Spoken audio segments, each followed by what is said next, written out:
ছাত্রছাত্রীরা, আজ আমরা লেসন 7 এই লেসন 7-এর দ্য রিবেল পোয়েট অর্থাৎ রিবেল মানে বিদ্রোহী, পোয়েট যে কবি। আমরা জানি বিদ্রোহী কবি বলতে কাকে বোঝায়। বিদ্রোহী কবি বলতে বোঝায়, এখানে একটা ছবি দেখো তোমরা, একজনের ছবি আমরা দেখতে পাচ্ছি। এনার নাম হচ্ছে কাজী নজরুল ইসলাম। এনাকে বলা হয় বিদ্রোহী কবি। একসাথে আমরা যদি বলি তাহলে বলি বিদ্রোহী কবি Kazi Nazrul Islam, the rebel poet. তাহলে চলো শুরু করি। লেটস বিজ্ঞান। Let's Singh an inspiring song together. Inspire করা, ইন্সপায়ারিং সং অর্থাৎ উদ্দীপক বা ইন্সপায়ার করে, যেটা উদ্দীপনা সৃষ্টি করে বা উৎসাহ জাগায়, এইরকম একটি গান আমরা এখন গাই। এই গানটাও তোমরা অনেকেই শুনে থাকবে। We shall overcome, we shall overcome, we shall overcome someday. Oh, deep in my heart, I do believe we shall overcome someday. তাহলে গানটা ভালো করে গাইলে কীরকম হবে? We shall overcome, we shall overcome, we shall overcome someday. Oh, deep in my heart, I do believe we shall overcome someday. We shall overcome, we shall overcome, we shall overcome someday. Oh, deep in my heart, I do believe we shall overcome someday.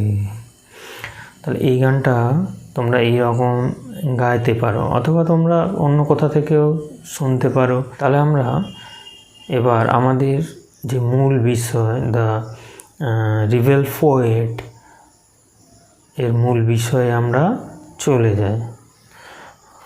এখানে দেখো, let's read, চলো পড়ি। প্রথমে আছে Pritam is a student of class 5। Pritam is a student, is হয়, a student একজন ছাত্র, of class V. Class V মানে হচ্ছে 5। তোমরা যেমন তোমাদের ক্লাসটা লেখো ক্লাস ভি অর্থাৎ 5। He returns home from school, সে স্কুল থেকে বাড়ি ফিরেছে। অল এক্সাইটেড, তাহলে he returns home from school all excited, সে উত্তেজিত হয়ে, এক্সাইটেড হয়ে, ঠিক আছে, উত্তেজনা পূর্ণ মনে সে বাড়ি ফিরেছে। He find his father reading a newspaper. He find, he find, সে পেল তার বাবাকে, হিজ ফাদার তার বাবাকে, reading a newspaper. Read মানে পড়া, রিডিং অর্থাৎ পড়ছে, newspaper, NEWSPAPER, newspaper মানে খবরের কাগজ। তোমরা জানো খবরের কাগজ, যেটা থেকে আমরা বিভিন্ন ঘটনার, বিভিন্ন বিষয়ের খবর জানতে পারি। তাহলে আমরা এখানে দেখলাম কি, যে Pritam is a student of class 5। Pritam হচ্ছে ক্লাস 5-এর একজন ছাত্র। He returns home from school all excited, সে স্কুল থেকে বাড়ি ফিরল উত্তেজিত হয়ে বা খুব উত্তেজিত হয়ে। He finds his father reading a newspaper, সে তার বাবাকে পেল। হি ফাইন্ডস, সে পেল, হিজ ফাদার তার বাবাকে, রিডিং এ নিউজ পেপার, অর্থাৎ তার বাবা নিউজ পেপার পড়ছে, সেই অবস্থায় সে তার বাবাকে পেল স্কুল থেকে ফিরে। তারপর দেখো যে প্রীতম, এটা অনেকটা ডায়লগ বলা যেতে পারে, ঠিক আছে। ডায়লগ অর্থাৎ কথোপকথন, দুজন তিনজন বা অনেকজনের মধ্যে যখন কথা হয় সেটাকে ইংরাজিতে বলা হয় ডায়লগ, আর বাংলায় আমরা বলবো কথোপকথন। কথোপকথন। Pritam, father guess what happened today. Pritam এসে তার বাবাকে বলছে, বাবা গেস করো হোয়াট হ্যাপেন্ড টুডে। তাহলে তুমি আন্দাজ করো, গেস করো, অর্থাৎ আন্দাজ, GUESS, গেস করা, আন্দাজ করা, ঠিক আছে। তাহলে তার বাবাকে বলছে আন্দাজ করো আজকে স্কুলে, আন্দাজ করো হোয়াট হ্যাপেন্ড টুডে, আজকে কি ঘটেছে।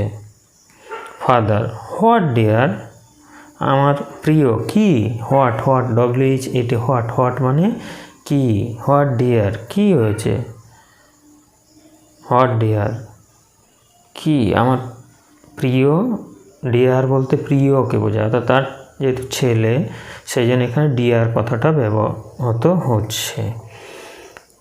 তো Pritam, our teacher has asked us to sing a patriotic song on the Republic Day.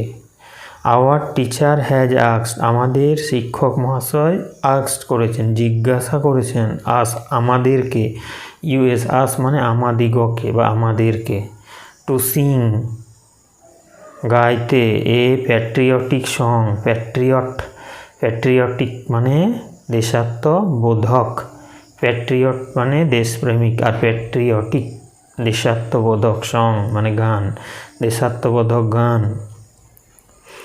On the Republic day মানে প্রজাতন্ত্র দিবস। তাহলে এখানে রিপাবলিক ডে আমাদের দেশে কবে, 26শে জানুয়ারি হচ্ছে আমাদের দেশে রিপাবলিক ডে বা প্রজাতন্ত্র দিবস। তাহলে আমরা প্রজাতন্ত্র দিবস পালন করি 26 জানুয়ারি। তাহলে এখানে আরেকবার দেখো, hour teacher has asked us to sing a patriotic song on the Republic Day. তাহলে আমাদের প্রজাতন্ত্র দিবসে আমাদের শিক্ষক মহাশয় একটি দেশাত্মবোধক গান গাওয়ার জন্য বলেছেন, আস্ক করেছেন, এখানে জিজ্ঞাসা করেছেন বলবো না আমরা, এখানে বলেছেন, অর্থাৎ রিপাবলিক বা প্রজাতন্ত্র দিবসে একটি দেশাত্মবোধক গান গাওয়ার জন্য বলেছেন। Father, which song are you going to sing son. তাহলে বাবা বলছে যে হুইচ সং কোন গানটি, are you going to sing তোমরা গাইতে যাচ্ছ, সন মানে ছেলে বা পুত্র, যে আমার ছেলে, তাহলে তোমরা কোন গানটা গাইতে যাচ্ছ বা কোন গানটা গাইবে। Pritam, ma'am suggested that we should sing কারার উই লৌহ কপাট। ম্যাম সাজেস্টেড, ম্যাম প্রস্তাব করেছেন বা প্রস্তাব দিয়েছেন, দ্যাট উই শুড সিং আমাদের গাওয়া উচিত, কারার ওই লৌহ কপাট, কারার ওই লৌহ কপাট এই গানটি। ফাদার, ডু ইউ নো তুমি কি জানো, ডু ইউ নো তুমি কি জানো, who has written the song কে এই গানটি লিখেছেন। Pritam, do you know who has written the song. Pritam তুমি কি জানো গানটি কে গেয়েছেন। নো ফাদার না বাবা, প্রীতম বলছে নো ফাদার না বাবা, নো মানে না, ফাদার বাবা, father he is our great poet তিনি ছিলেন আমাদের গ্রেট পোয়েট, গ্রেট মানে মহান, গ্রেট GREAT, গ্রেট পোয়েট মানে কবি, মহান কবি, Kazi Nazrul Islam, the author of the famous poem Bidrohi. The author মানে হচ্ছে লেখক, of the famous poem, famous মানে বিখ্যাত, পোয়েম কবিতা, নাম হচ্ছে কি বিদ্রোহী। তাহলে he is our great poet, তিনি ছিলেন আমাদের মহান একজন কবি। কাজী নজরুল ইসলাম, তার নাম Kazi Nazrul Islam, the author of the famous poem Bidrohi. তাহলে সেই বিদ্রোহী নামক সেই ফেমাস বিখ্যাত পোয়েমের লেখক তিনি। The author of the famous poem Bidrohi, তাহলে বিখ্যাত বিদ্রোহী কবিতার লেখক। Pritam, will you tell me more about him. Will you tell me, তুমি কি বলতে পারবে, that will you tell me, তুমি কি বলবে, more about him. Will you tell me more about him, তুমি কি আমাকে তার সম্পর্কে আরও বলবে। ফাদার, বাবা, he was born at a time when India was under the British rule. He was born, born জন্মিয়েছিলেন। He was born at a time, সেই সময়ে, when India was under the British rule, তাহলে যখন Bharat British অর্থাৎ ইংরেজদের অধীন ছিল। Through his writings, তার লেখার মধ্য দিয়ে, he inspired the Indian youth to boldly fight for freedom. তাহলে কি থ্রু হিজ রাইটিংস, তার লেখার মধ্য দিয়ে বা তার লেখার মাধ্যমে, তার লেখার মাধ্যমে বা লেখার মধ্য দিয়ে, হি ইন্সপায়ার, তিনি ইন্সপায়ার করেছিলেন ইন্ডিয়ান ইউথ অর্থাৎ ভারতীয় যুবকদের তিনি উৎসাহিত করেছিলেন, ইন্সপায়ার করেছিলেন। ইন্সপায়ার করা মানে হচ্ছে মোটিভেটেড করা বা উৎসাহিত করা। To boldly fight for freedom, অর্থাৎ কঠোরভাবে স্বাধীনতার জন্য লড়াই করতে।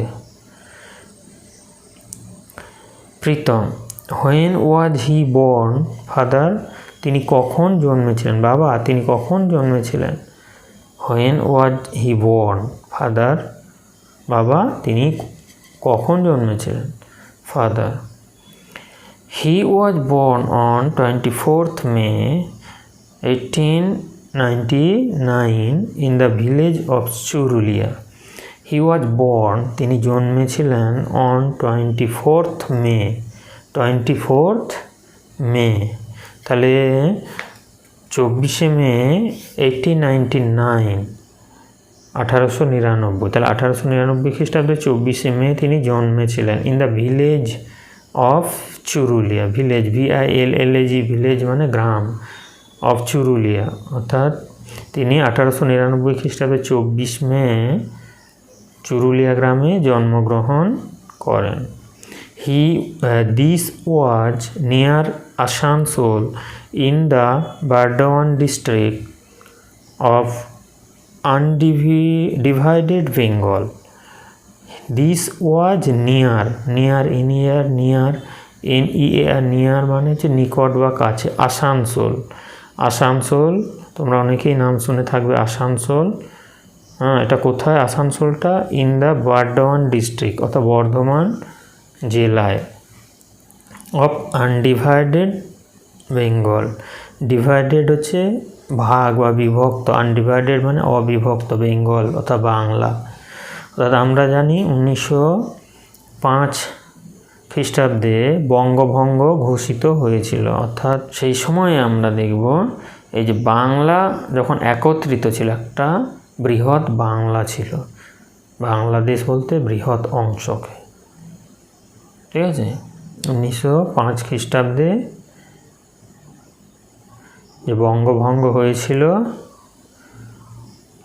তার আগের যে বাংলা ছিল অবিভক্ত বাংলা, আনডিভাইডেড বেঙ্গল, তখন তিনি এই অবিভক্ত বঙ্গদেশে বর্ধমান জেলার আসানসোলের চুরুলিয়া গ্রামে জন্মগ্রহণ করেন। As a child he was attracted to folk theatre and later wrote many folk plays like Datakarna and Kavi Kalidas. তাহলে এখানে দেখো অ্যাজ এ চাইল্ড, একজন শিশু হিসাবে he was attracted. As a child অর্থাৎ শিশু বয়সে হি ওয়াজ অ্যাট্রাক্টেড, তিনি আকর্ষিত হয়েছিলেন। অ্যাট্রাক্টেড হওয়া মানে আকর্ষিত হওয়া, অ্যাট্রাক্টেড মানে আকর্ষিত হওয়া। টু ফোক থিয়েটার, এখানে এক কথায় বলা যেতে পারে লেটো দল। ফোক থিয়েটার বলতে আমরা লেটো দল বলতে পারি, অথবা ফোক থিয়েটার লোকনাট্য এটাও আমরা বলতে পারি। অর্থাৎ ওটাকে লেটো বলা হতো সেই সময়। থিয়েটার মানে নাটক বা যাত্রা। তাহলে ফোক থিয়েটার লোকনাট্য বা লেটো। Later wrote many folk plays, এবং পরবর্তী সময় অনেকগুলো লোকপালা তিনি লিখেছিলেন। প্লে মানে হচ্ছে যাত্রা, পালাকে বোঝায় প্লে। ফোক প্লে অর্থাৎ লোকনাট্য, লাইক যেমন Datakarna and Kavi Kalidas. Pritam, that is interesting, এটা খুব আকর্ষণীয়। দ্যাট ইজ ইন্টারেস্টিং, ইন্টারেস্ট মানে হচ্ছে আকর্ষণ, জায়গায় যেটা সেই রকম ইন্টারেস্টিং, আকর্ষণীয়। ইন 1910 খ্রিস্টাব্দে নজরুল মিট দ্য রিভলিউশনারি নিবারণ চন্দ্র ঘটক। এখানে রিভলিউশনারি বলতে বোঝাচ্ছে বিপ্লবী, এক কথায় আমরা বলবো বাংলায় বিপ্লবী, অর্থাৎ ইংরাজিতে বলা হবে এ পারসন হু রিভোল্ট। 1910 খ্রিস্টাব্দে নজরুল দেখা করলো দ্য রিভলিউশনারি নবীনচন্দ্র ঘটকের রিভলিউশনারি নিবারণ চন্দ্র ঘটকের সঙ্গে। হু ওয়াজ হিজ টিচার, নিবারণ চন্দ্র ঘটক তিনি ছিলেন যিনি ছিলেন তার শিক্ষক। The poet Kumud Ranjan Mallick was the head master of the school, Nazrul joined next. তাহলে এখানে কি দ্য পোয়েট কুমুদ রঞ্জন মল্লিক, কবি কুমুদ রঞ্জন মল্লিক তিনিও একজন বিখ্যাত কবি ছিলেন বাংলার। ছিলেন দ্য হেডমাস্টার ছিলেন of the school, Nazrul joined next, যেখানে পরবর্তী সময়ে নজরুল ওই স্কুলে জয়েন দিয়েছিলেন বা যোগদান করেছিলেন। জয়েন মানে যোগদান করা। তাহলে এখানে কি দ্য পোয়েট কুমুদ রঞ্জন মল্লিক, কবি Kumud Ranjan Mallick was the headmaster, ছিলেন হেডমাস্টার অফ দ্য স্কুল, সেই স্কুলের, নজরুল জয়েন নেক্সট, যেখানে পরবর্তীকালে নজরুল জয়েন করেছিলেন, অর্থাৎ নজরুল ইসলাম জয়েন করেছিলেন। এবার ওয়ার্ডরুবে আমরা দেখব। ওয়ার্ডরুবে প্রথমে আছে প্যাট্রিয়টিক, অর্থাৎ যেটাকে বলা হচ্ছে বাংলায় দেশাত্মবোধক, expressing love for one's country, one সঙ্গে অ্যাপোস্ট্রফি, কারো দেশের প্রতি ভালোবাসাকে বলা হচ্ছে দেশপ্রেম। পেট্রিয়টিক অর্থাৎ দেশাত্মবোধক বোঝায়। ইন্সপায়ার করা অর্থাৎ মোটিভেট করা বা উৎসাহ দেওয়া। ফোক থিয়েটার যেটা আমি বললাম লেটো বা লোকনাট্য। তারপরে আছে যেটার নাম হচ্ছে theatre of the common people of the country, তো বিশেষত কান্ট্রি, এখানে আমরা দেখব দেশের নয়, এখানে আমরা বুঝবো যে গ্রাম্য সাধারণ মানুষের যে থিয়েটার, অর্থাৎ পালা, থিয়েটার মানে পালা, ঠিক আছে, যাত্রা পালা বলা যেতে পারে বা পালা। আর রিভলিউশনারি